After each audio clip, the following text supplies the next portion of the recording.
What's cracking, everybody? We're here at the beautiful Rivals Cards and Gaming shop down here in Mishawaka, Indiana. I figured I'd make this quick. We're gonna go ahead and do quick 10 tips if it's your first local. It might even be your 10th local. But the cool thing is a lot of these rules they transfer over even when you're going to bigger events, like maybe your first regional, maybe even your first time going to Nats. So it's always good to hear because you might hear something new. So let's go ahead and dive straight into it. Number 10, get to know the updated ban list as well as the updated rules. Like, for example, when I say rules, you might be new to the game as far as like you haven't played in a while. Like maybe you haven't played since like Snake Eyes format and you're coming back in and you're getting updated on basic rulings, even like spending a couple minutes just trying to look at the ban list to figure out what cards are and aren't legal, what cards are limited. The last thing you want to do, especially when you start going to bigger events, is you don't want to have a card at a certain number that it's not allowed to be at, or you don't want to have like a banned card by accident. So it's always good to be touched up on those things. Number 9 is practice. It's a really huge concept. As cheesy as it is to say, practice does make perfect, and it's always good to be prepared, especially before you go to these bigger events, even just coming to locals. It's always good to be in the habit of that. You want to almost get to know the deck that you're playing as well as you know yourself, for example. So next, for number 8, is get to know the people at the shop that are going to be taking care of you. It might be the staff working there, it might be the card vendor, even the head of the shop themselves. It goes a long way showing them respect because they'll look out for you when you really need it. Number 7, we have learn the schedule and the general shop rules. So when you're going to a shop, especially shops that might be new to you as well, it's always very courteous just to learn the rules of the shop, like how things work, because you don't want to get kicked out for like cussing and stuff like that. Pretty much be respectful with the general vibe of the shop. So with that being said, learning the schedule as well, like for what time they usually start the events, usually how much it may be to plan an event, like asking general questions and inquiring about some of the information as well that pertains to how they run tournaments in particular. It really goes a long way to being prepared. All right, and we're gonna go ahead and move on to number 6. So number 6 is gonna be, you want to pack light. Also bring a trade binder. So it's never a good idea to kind of have a lot on you all at once, because that's how stuff starts to come up missing. You don't want to pull up with like 3 different decks, like 2 different trade binders, etc. Things happen, dude. So like it makes it a lot easier if you have like only a couple things to keep track of. So like bringing your binder, a playmat, your deck box, of course, maybe even a couple snacks with you in your book bag and stuff like that. And just having one bag in general, like it really makes it a lot easier to keep track of your items as well. Bring your trade binder. It's a really good idea. A lot of times you never know what people may need, you never know what they'll trade you for. We have number 5. Do not leave your shit unattended.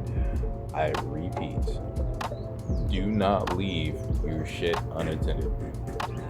So, things do happen, unfortunately.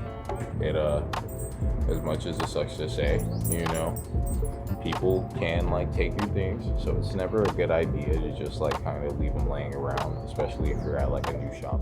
Number 4, had to switch up the angle on you real quick. So we have get to know the players at your shop, like get to know your player base, man. Those are the people you're probably more often than not going to be seeing every week, man. So getting to introduce yourself, it helps a lot, bro, because you become a part of the community after a little while. Like even if you're new to a shop, man, after a little while you kind of just become that guy. Cool thing about it is like you can meet some the closest friends you might ever have like playing this game. Starting off with the top three now. So study the meta at your shop plus just the overall meta in the game right now. So again, being prepared, it really goes a long way when you're playing this game, because the deck you're playing, you'll have a better chance of succeeding in matches if you know what's going around and when you're more likely to see at certain events and stuff. So you know how to play around those things. And also so you know what to side deck in, so you know what to tech in for certain matchups and stuff, like whether your deck might be better going like second or first against like certain matchups and everything. Just taking a little bit of time to study the meta, again, it really goes a long way as far as being prepared. So number two is, you know, especially if you're a little bit more nervous, bring a friend with you to play, you know, especially if you have another friend that also likes to play Yu-Gi-Oh as well, or you're going to a new shop. And it makes it a lot less awkward, especially if, you know, like you're nervous about like going to play and stuff by yourself. It really helps out a lot. And it's always a good experience because, you know, that friend can introduce you to other duelists and stuff as well. You know, they can even introduce you to the staff and stuff sometimes if you're new to the shop. So it never hurts to go with a friend even. And last but not least, guys, is keep trying and, dude, have fun just enjoying the journey. You know, if time flies by really fast, you know, and you might start off thinking that like the game's really hard and everything, but as you start getting accustomed and you start learning more rulings, you start learning how certain interactions and everything works, you'll be surprised with how much you can learn in just like a couple months from where you had first started. Like, it's a game that takes patience, you know. Progress doesn't happen overnight.